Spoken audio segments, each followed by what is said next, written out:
জানতো ভাই, এখানে খিচুড়ি দেওয়া যাচ্ছে, তো এই খিচুড়ি কি জন্য দেওয়া হচ্ছে? জয় শ্রীরাম সকল ভক্তবৃন্দকে।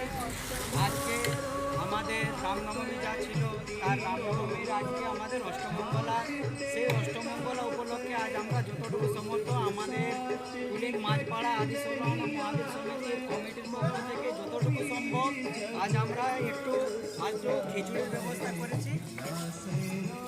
দেখতে পাচ্ছেন আপনারা, আমরা আজ খুবই খুশি যে আমরা এতটা করতে পারছি। আশা করি যে গত বছর এর পরের বছর আমরা এর থেকে যেন ভালো আরও আমরা করতে পারি এবং সকল ভক্তবৃন্দকে আজকে আমরা এই পাঠাই দেওয়া হচ্ছে।